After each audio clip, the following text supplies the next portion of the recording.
The Law of the Wandering Hen.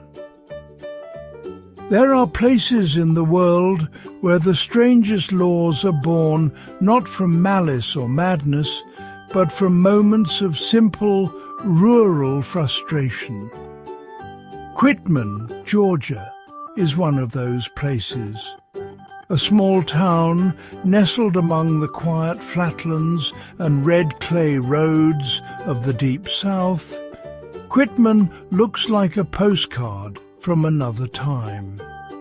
The kind of place where the afternoon heat shimmers above the pavement, and everyone at the diner knows exactly whose truck is parked out front. It's peaceful here in that slow and deliberate way that only small southern towns can be. Front porches creak with rocking chairs, church bells mark the hour, and the same breeze that shakes the magnolia blossoms carries the soft murmur of conversation from the general store. But in the early years of the 20th century, Quitman had a problem. Not with crime, not with politics, but with chickens. Back then, chickens weren't something kept behind fences or in coops for show. They were part of everyday life. Families let them roam freely, pecking in the dust, scratching at the roots, and sometimes wandering just a little farther than they should. In a town where roads were unpaved and traffic was still measured in horse hooves, no one thought much of it. But as the years went on, the world began to change. Cars came rumbling through town, the first telephone lines went up, and with progress came something that Quitman wasn't quite prepared for: confusion and feathers in the streets. The chickens, it turned out, were creatures of deep and fearless curiosity.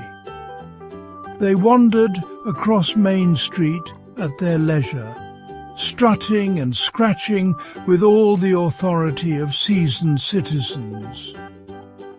Some followed children to school, others chased after feed wagons or made themselves comfortable on church steps. And occasionally, when the mood struck them, they crossed the road, simply because they could.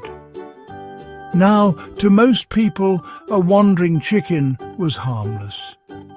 But to the newly arrived automobile drivers, unfamiliar with feathered pedestrians, it was a disaster waiting to happen.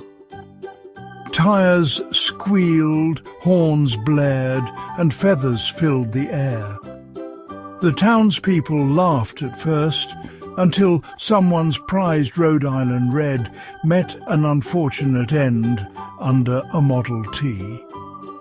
That was when the laughter faded, and the grumbling began. The sheriff, a man named Eli Cartwright, was the kind of lawman who'd seen it all, or so he thought.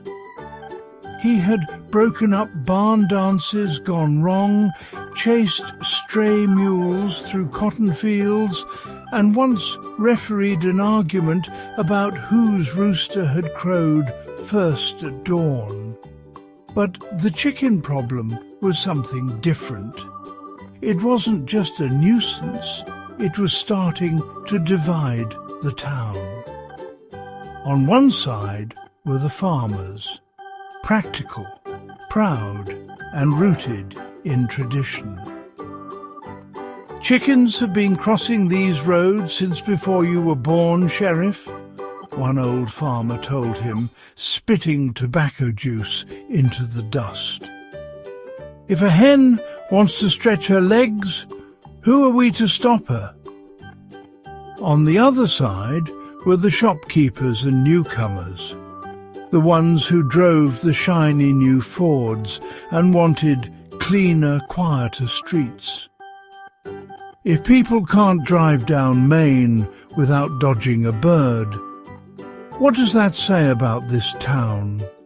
Argued Mr. Daniels, the barber, whose window had recently been shattered by a flapping hen startled by a passing truck.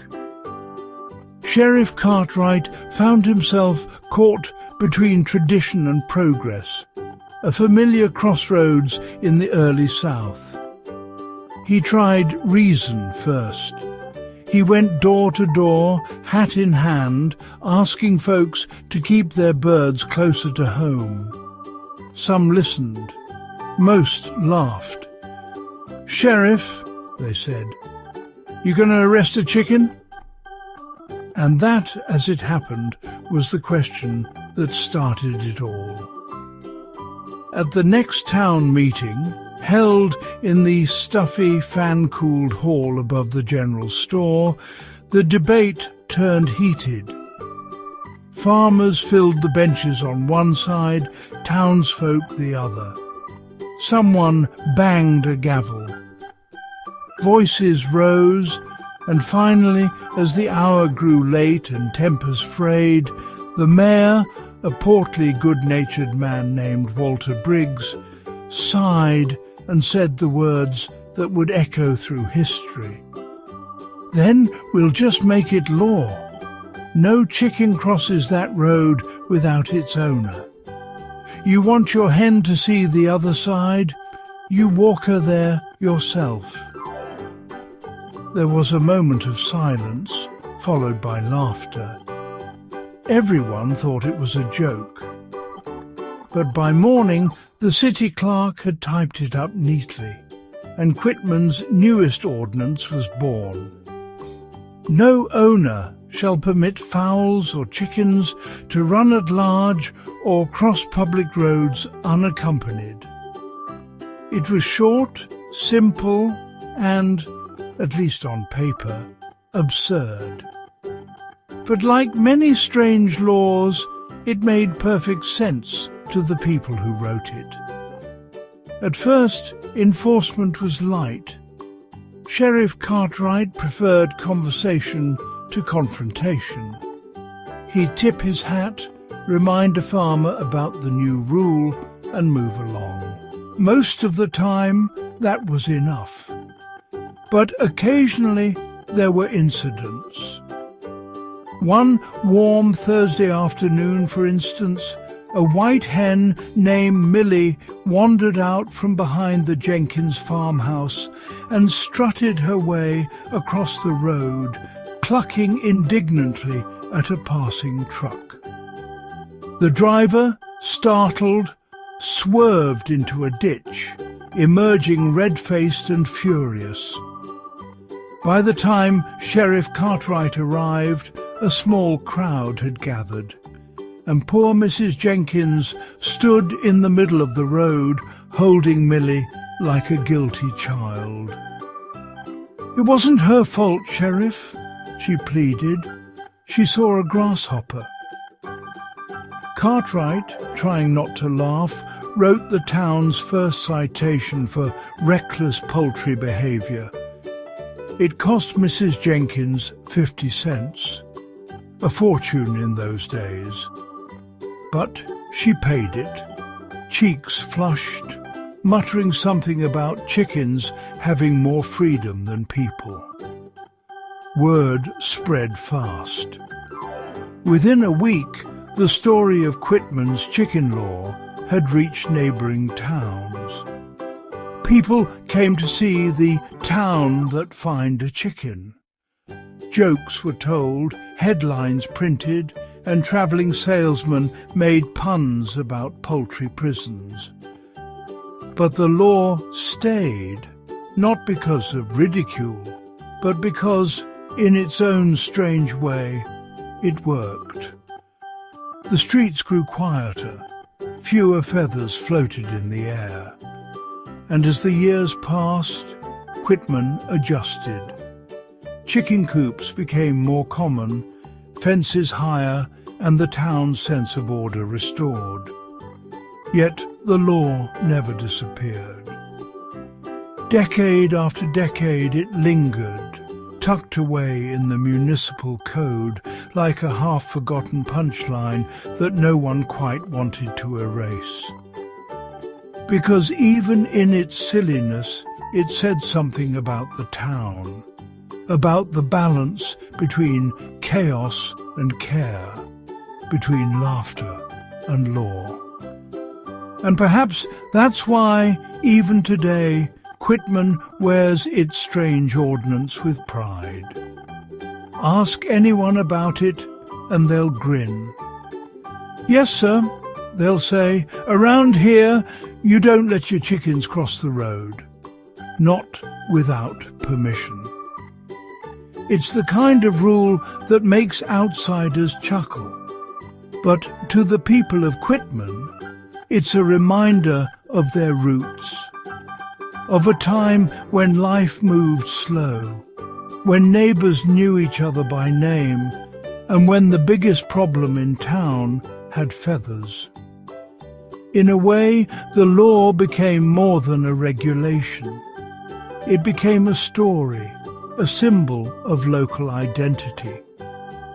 Because in Quitman, every strange rule has a reason, and every laugh hides a little bit of truth. And somewhere, on a quiet morning, when the sun is just warming the fields and the roosters are crowing in the distance, an old farmer might lean on his fence, watch his hens scratching in the dirt, and whisper with a smile, "Best stay on this side today, girls. Sheriff Cartwright's still watching." When the chickens made headlines. By the time the 1940s rolled around, Quitman's chicken law had already begun to take on a life of its own. Most people in town could quote it from memory. "No owner shall permit fowls or chickens to run at large or cross public roads unaccompanied." It was written plainly in the town's code book, wedged between ordinances about waste disposal and noise after dark. But to the people who lived there, it had long since evolved beyond the page. It had become a story, a kind of local legend that grew funnier each time it was told. Every town in rural Georgia had its peculiarities, but Quitman's claim to fame was that its chickens, once known for their daring road-crossing adventures, had been brought to heel by the long arm of the law. Outsiders couldn't quite believe it. "You mean to tell me," a travelling salesman asked one afternoon at the diner, "that you can't let your hen walk across the road?" The locals grinned. "Not without supervision," said the waitress, pouring him coffee. "Law's the law."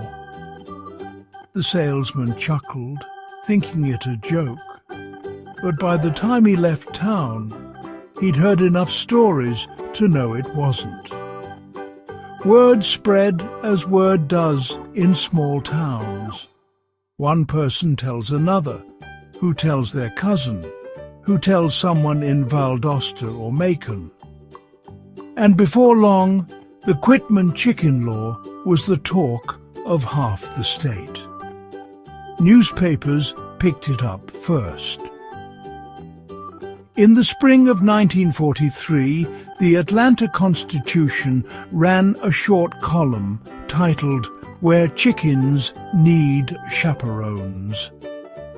It was written with the gentle humour of a reporter who knew that truth in small doses could be stranger than fiction.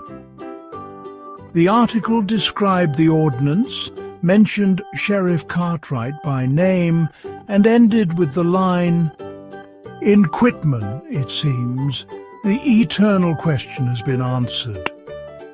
The chicken may cross the road, but only with permission. That article turned Quitman into a minor sensation. Letters began arriving at the town hall, some from journalists, some from curious citizens, and some from people who simply wanted to send a laugh.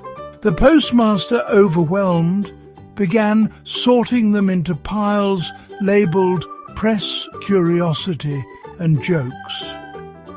One letter, written in looping cursive on fine stationery, came from a woman in New York City.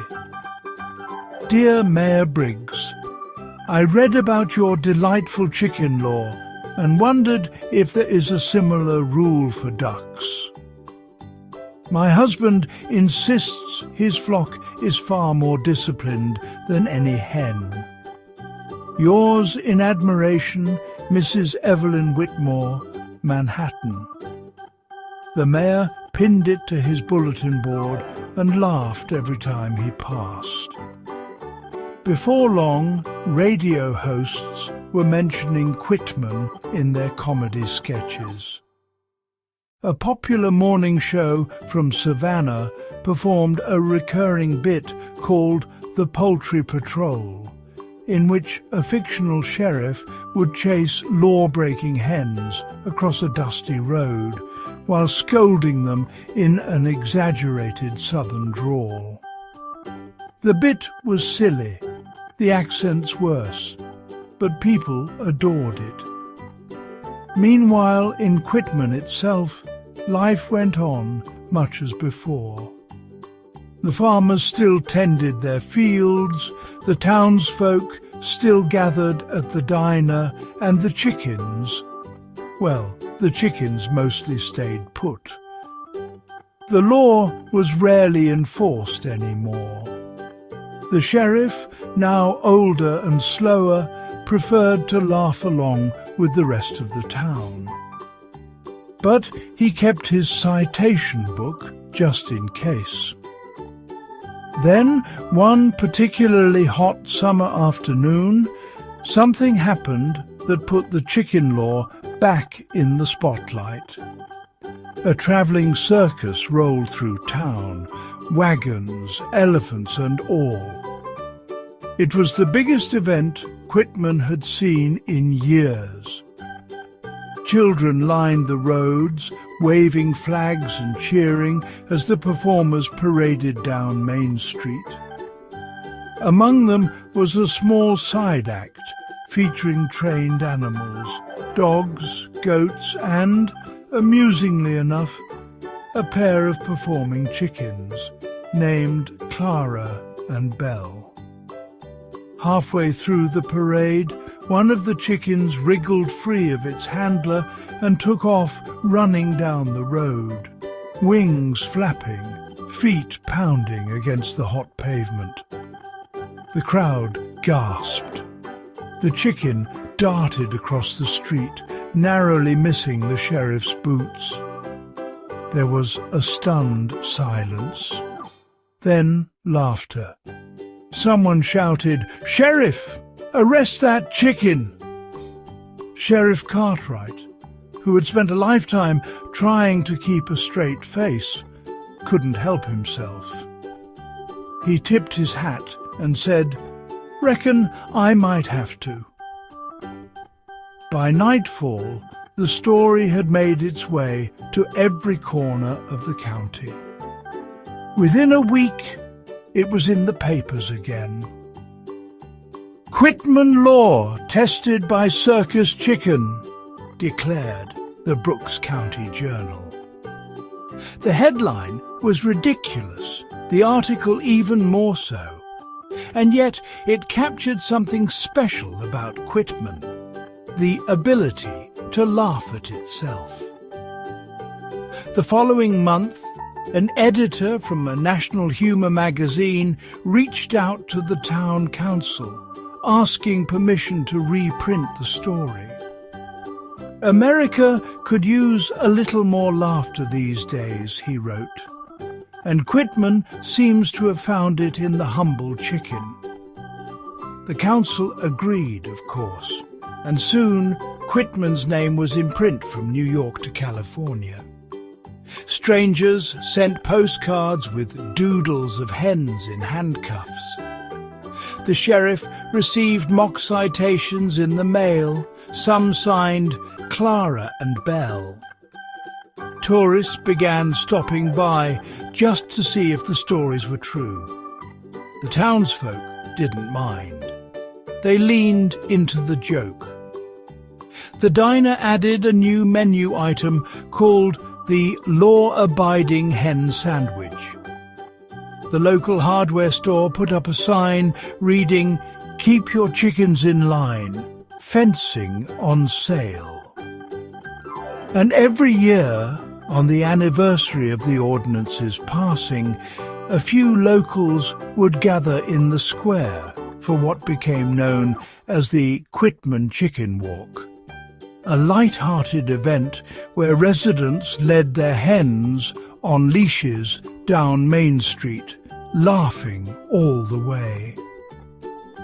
By the late 1950s, Quitman was a place where humour and history walked hand in hand. The chicken law had become more than a quirk of governance.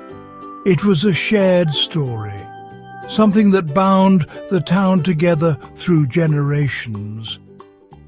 Children learned it before they learned the Pledge of Allegiance. Grandparents told it with twinkles in their eyes, and visitors left with the story they'd retell for years. But beneath the laughter lay a truth few outsiders realized. The chicken law, absurd as it sounded, had once served a real purpose. It had been born of necessity, a simple rule to bring order to a world changing faster than anyone expected. It reminded people that even small towns must adapt, even if adaptation came with a wink and a smile. And so the law endured. Decades passed. Cars replaced wagons entirely, paved roads replaced dirt, and new businesses opened along Main. But in Quitman, the sign still stood outside the town hall. No fowl shall be permitted to run at large or cross public roads unaccompanied.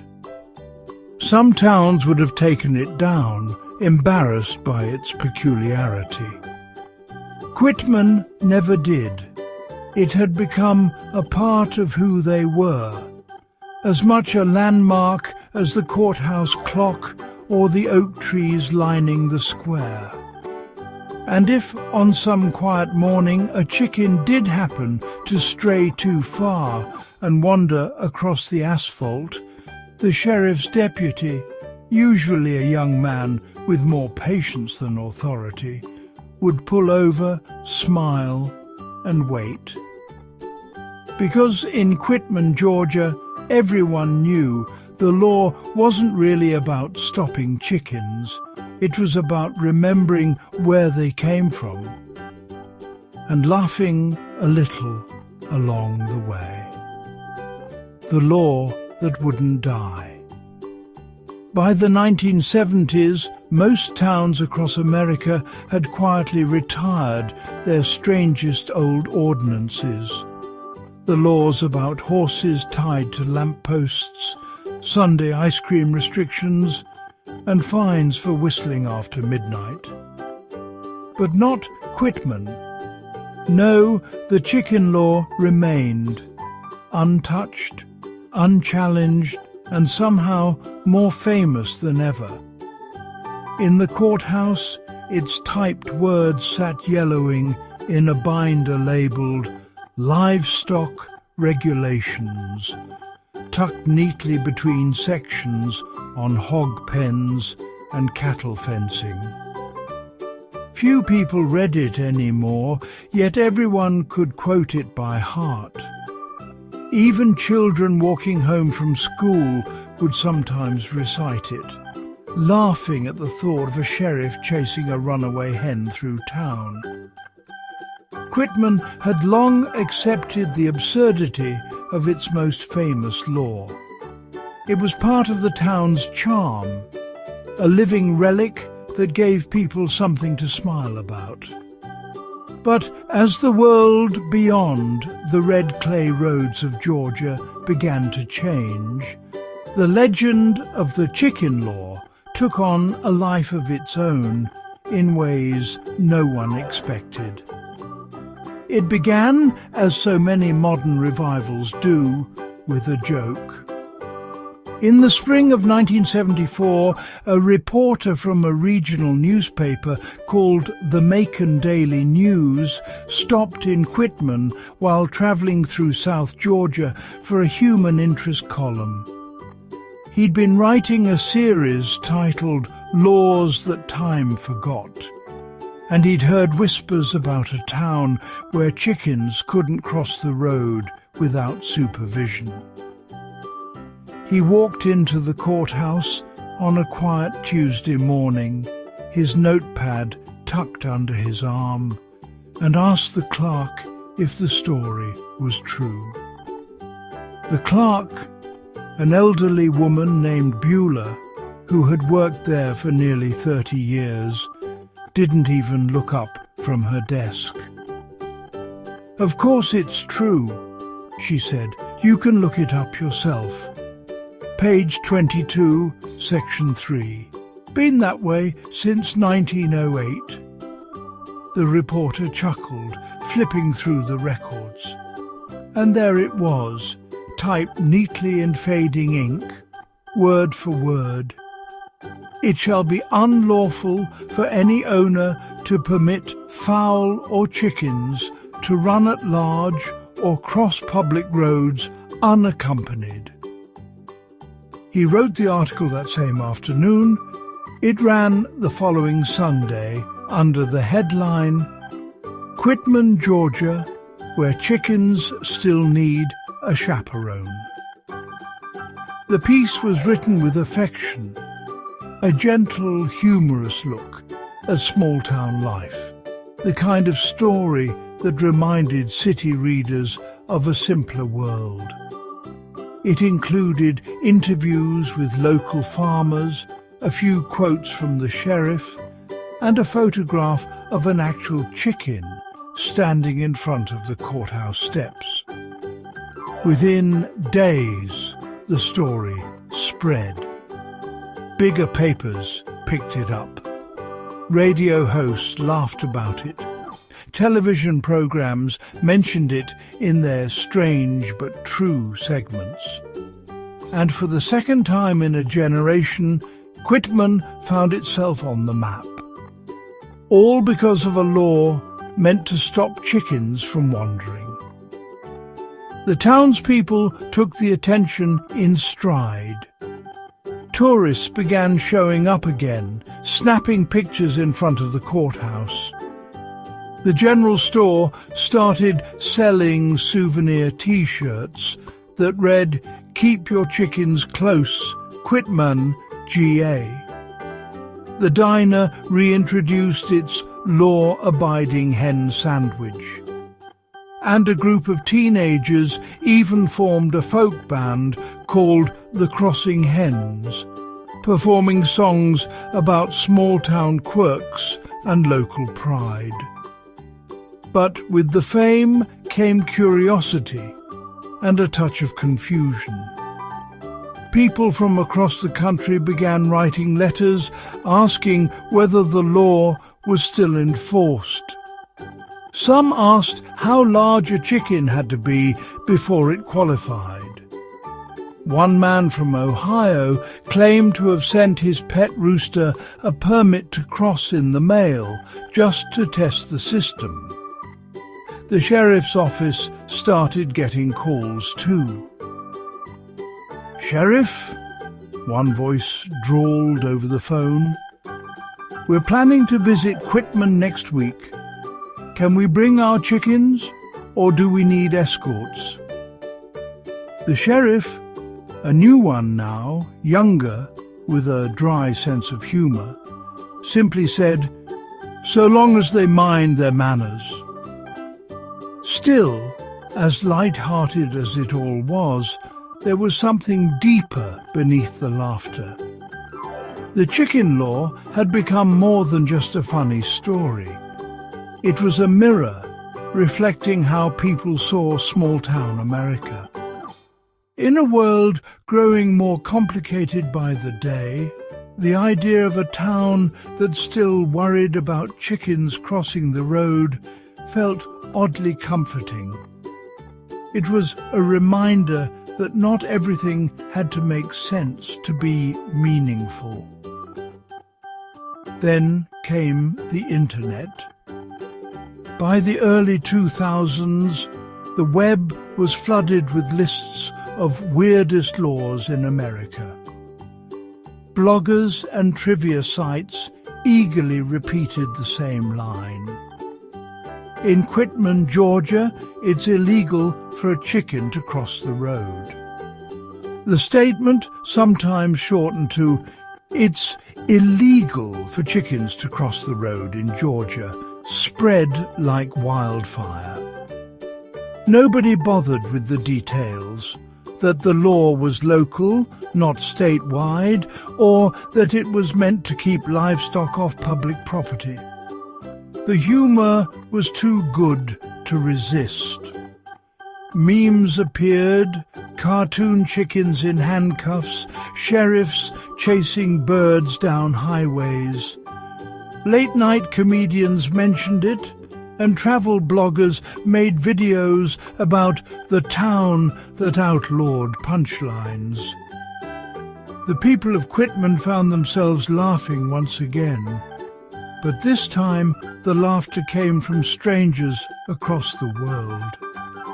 Old-timers in town would shake their heads when asked about it.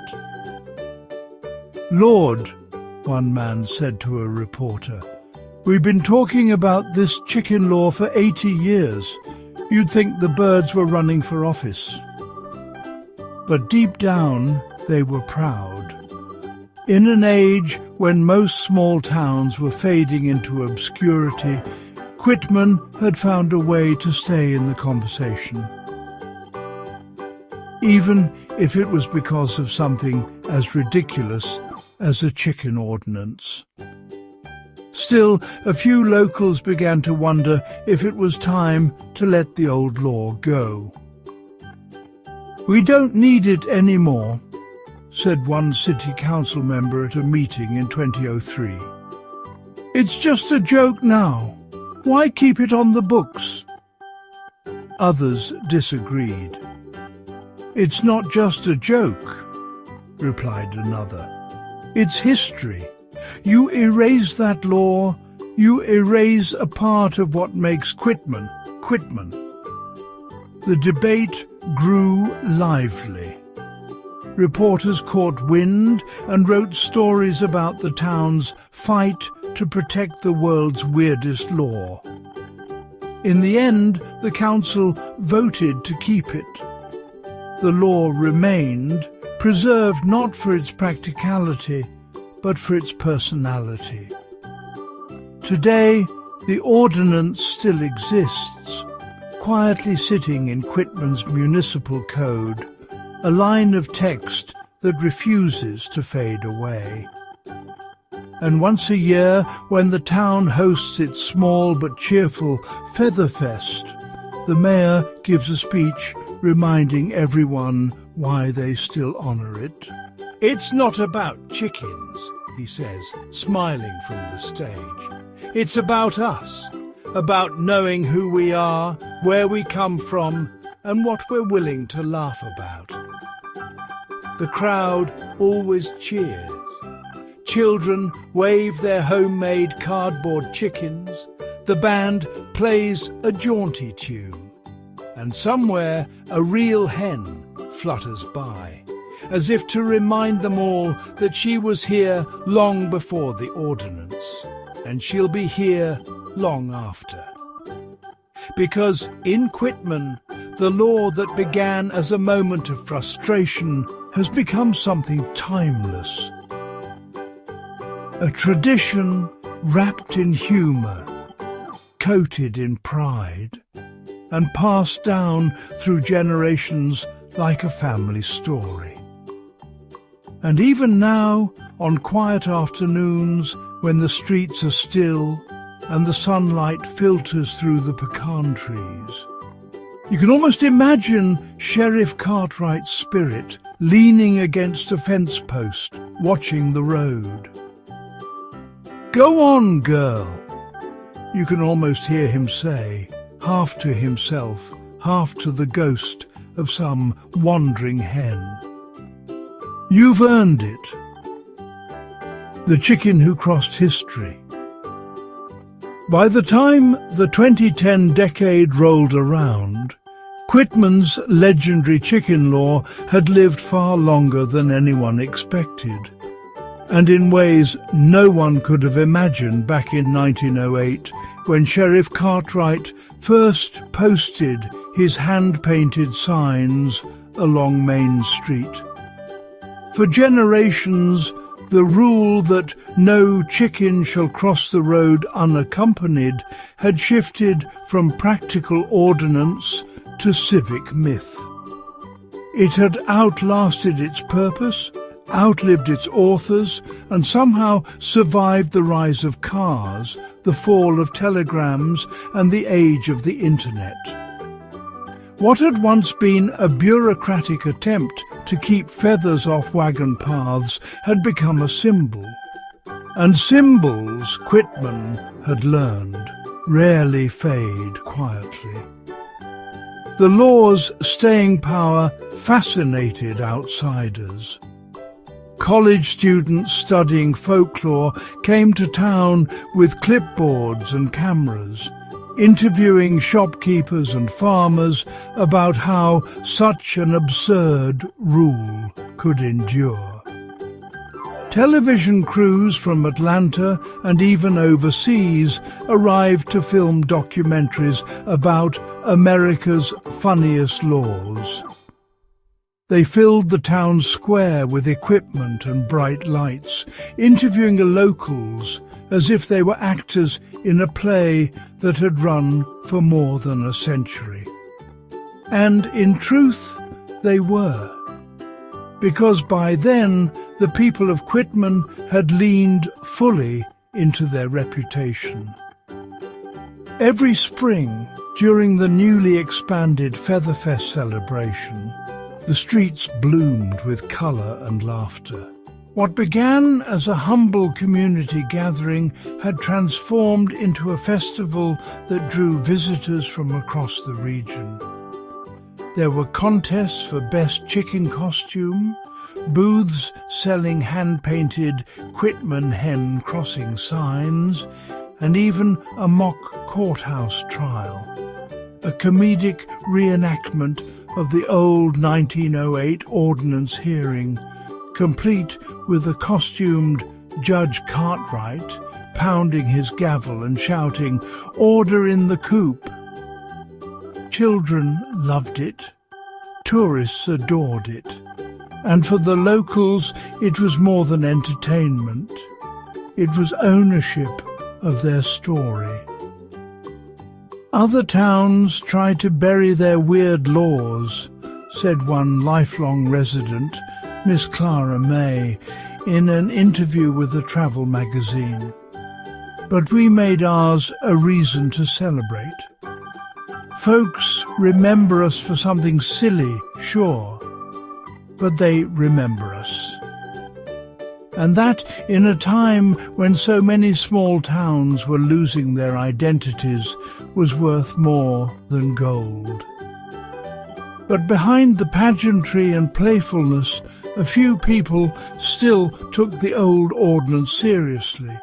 Not in the sense that they wanted to find someone over a loose hen. No, it was deeper than that.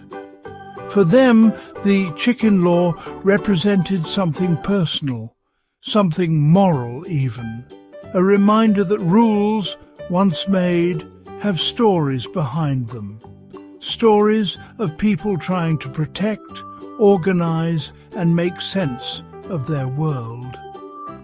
One such person was Martha Jean Hollister, a retired school teacher who had lived in Quitman her entire life. At 72, she'd seen the town through droughts and parades, through the closure of its old railway line and the arrival of broadband internet. She spent her mornings tending her small garden and her afternoons writing local history articles for the Brooks County Chronicle. When a young reporter asked her if she thought the chicken law was ridiculous, she'd smiled softly before answering. "Maybe it sounds ridiculous now," she said, "but to those folks back then, it wasn't a joke. Chickens were livelihoods, roads were dangerous. A loose bird wasn't funny, it was a loss. You can laugh, and that's fine.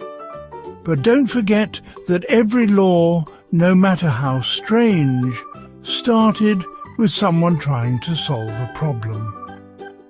Her words struck a chord. They were reprinted in newspapers and quoted online. Suddenly, the Quitman chicken ordinance wasn't just America's funniest law. It was also being discussed in think pieces about tradition, bureaucracy, and how cultural memory turns rules into folklore. Professors cited it in lectures about living history. Sociologists mentioned it in essays about rural identity. Even a few podcasters began referring to it as the law that wouldn't die. And then came the artist. His name was Jasper Lowe, a muralist from Savannah known for his colourful depictions of Southern heritage. When he heard about Quitman's law, he visited to see what all the fuss was about. He spent a week walking through town, sketching storefronts, talking to locals, and sitting on the same courthouse steps where the ordinance had once been signed. A few months later, he returned with paint and brushes. And by the end of summer, the side of the old feed store on Barwick Road was transformed into a sprawling mural. It depicted a single white chicken, mid-stride, crossing a dirt road under the watchful eye of a sunlit sheriff's badge. Beneath it, painted in looping script, were the words, "Why did the chicken cross the road? Because in Quitman, she dared." The mural became a landmark overnight. People stopped to take photos beside it. Newlyweds posed there for wedding pictures. Local businesses started using its imagery in their logos. The town embraced it completely, commissioning postcards and posters with the design. When asked what it meant, Jasper explained simply, "It's about defiance. It's about persistence. That chicken crossed not because she had to, but because she wanted to." The idea stuck. Over time, the Quitman chicken came to symbolize resilience, the stubborn, proud, slightly humorous kind that defined small-town America. The town began selling miniature figurines of the white hen, crafted from local clay. Schools used her as a mascot for art contests, and more than one young couple named their baby chicks Cartwright or Jasper in honor of the story. Meanwhile, the ordinance itself remained untouched. A quiet clause in the town code gathering metaphorical dust, but no less alive. In 2021, when a new city council member suggested finally removing it from the books, a public outcry followed. Residents filled the town hall, not with anger, but with affection, as if someone had proposed tearing down an old oak tree that had always shaded the park. "It's just a line of words," said one speaker, "but it's our line of words." The motion to repeal was withdrawn. By then, Quitman had long understood that laws like theirs had evolved from rules into roots, and roots, once deep enough, don't vanish without consequence. The chicken ordinance wasn't enforced, but it didn't need to be. It wasn't about control anymore. It was about continuity. On warm spring evenings, as the sun dipped below the rooftops and the air filled with the scent of honeysuckle, you could hear the echo of laughter from the Featherfest fairgrounds. Children chasing balloons, fiddles playing, and voices reciting that familiar phrase to visitors. Here in Quitman, Georgia, it's illegal to let your chicken cross the road alone. It always drew a chuckle, followed by the inevitable question, why? And just like that, the story would begin again. Because that's what legends do. They circle back. Like a hen making her way home at sunset, they return, step by step, to where they started. And in the telling, they keep the town alive. In the glow of that eternal loop, Quitman had become something rare, a place where humour, heritage, and history coexisted in perfect feathered harmony. The road, the law, and the legacy.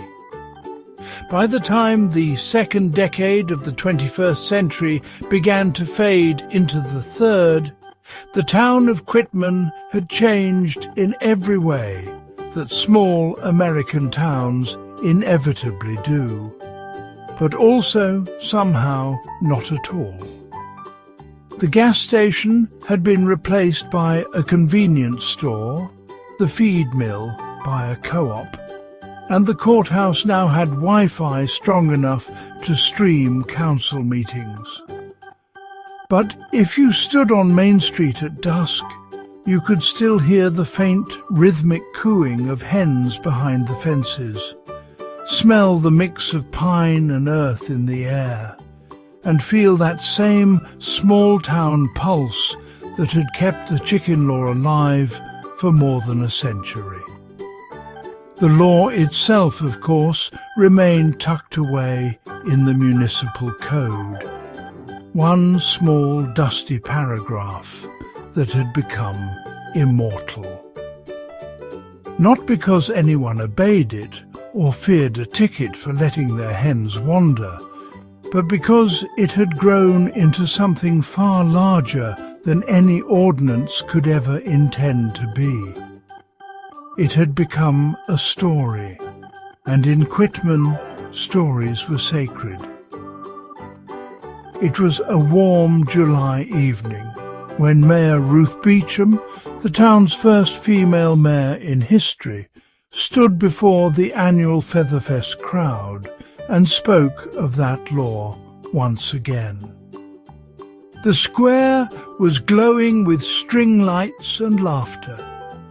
Children sat cross-legged near the stage, while parents fanned themselves with paper programs that bore the familiar image of Jasper Lowe's proud white chicken crossing the road. Ruth smiled as she tapped the microphone, her voice steady but soft. "You know," she began, "when I was a girl, I used to think the chicken law was the silliest thing in the world.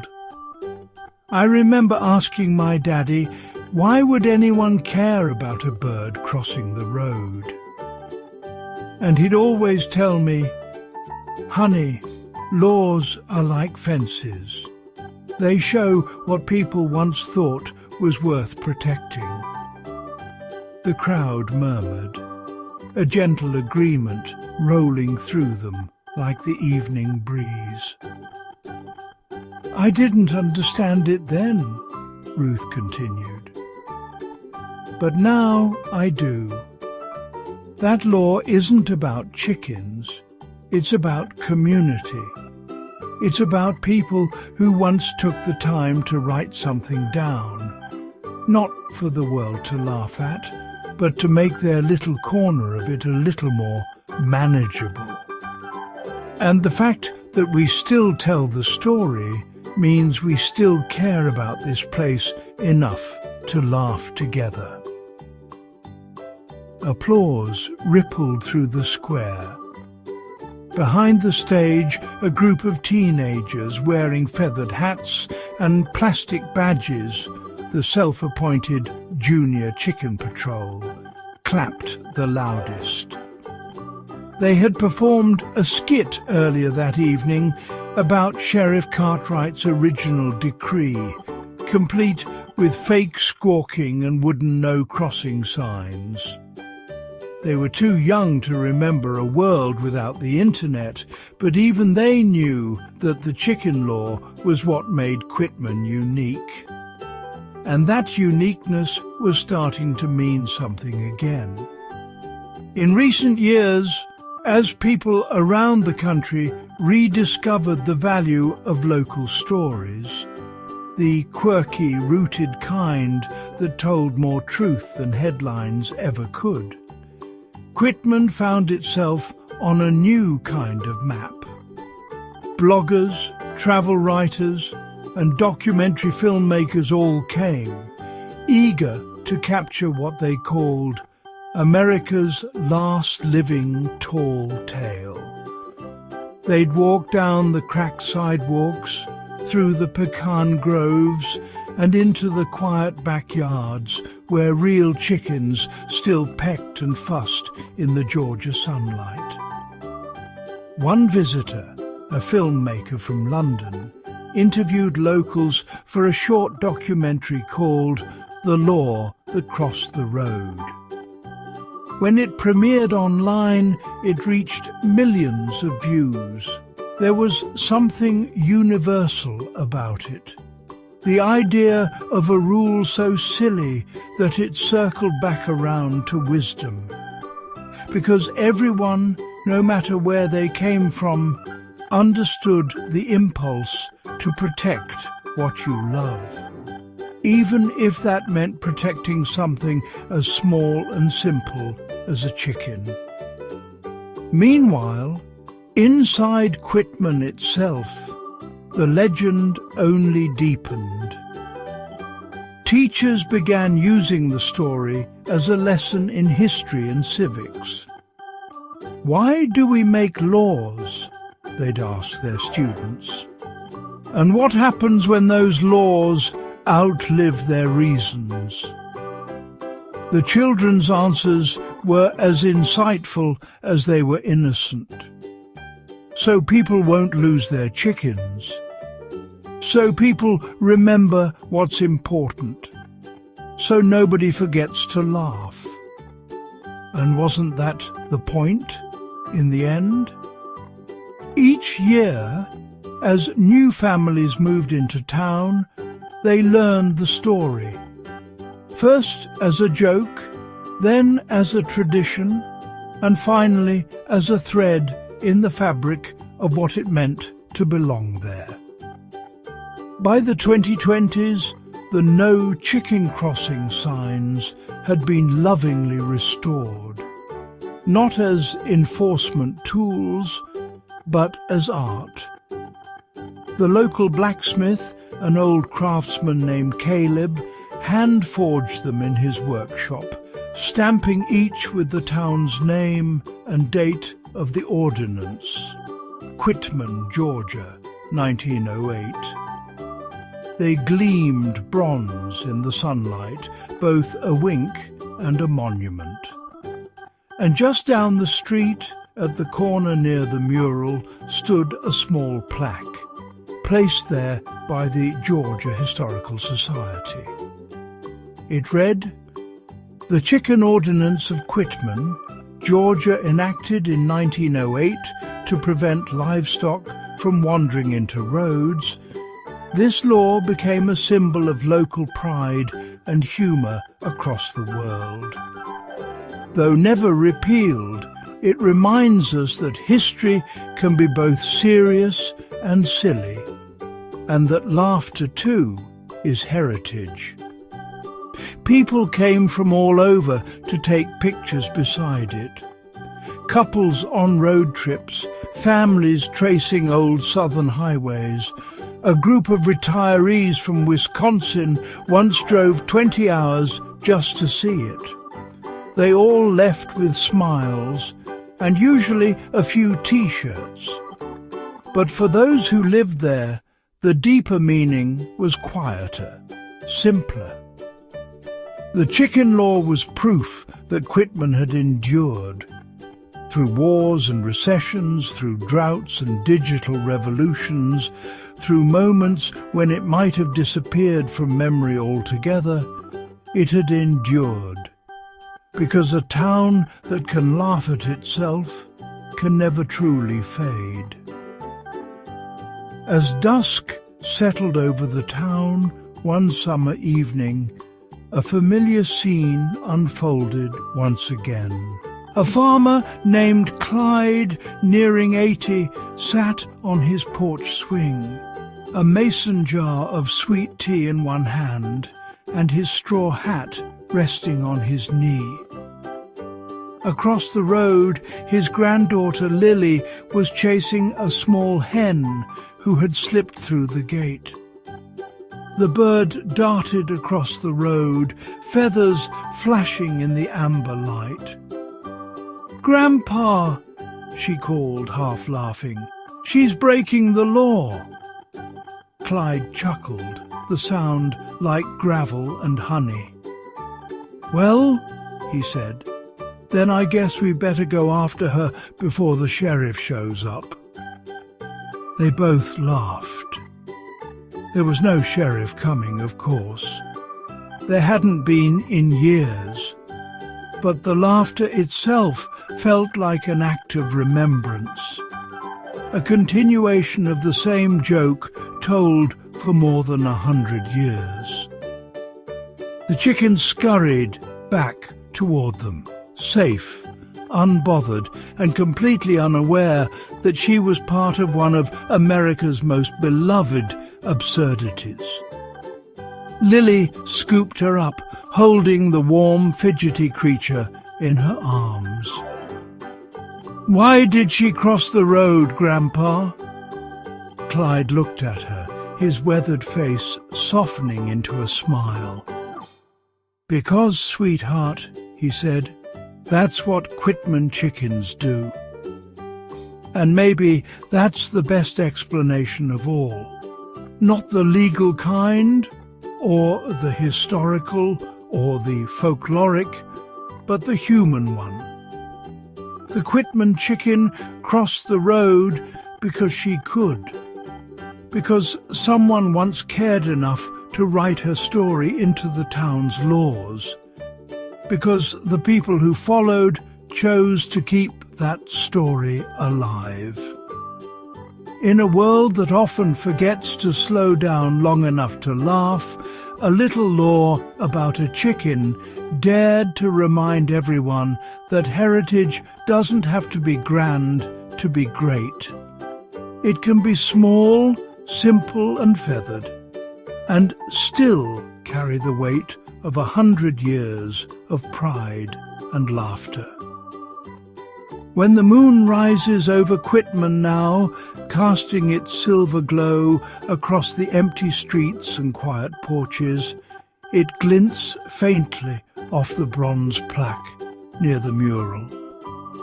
The paint of the great white chicken still shines. Her painted feet forever mid-step, forever crossing the road. And if the wind happens to stir, rustling the trees and fences just right, you might almost hear it, a soft echo of a chuckle, the distant call of a rooster, and the whispered answer to the oldest question in town. Why did the chicken cross the road? Because in Quitman, Georgia, it's the law.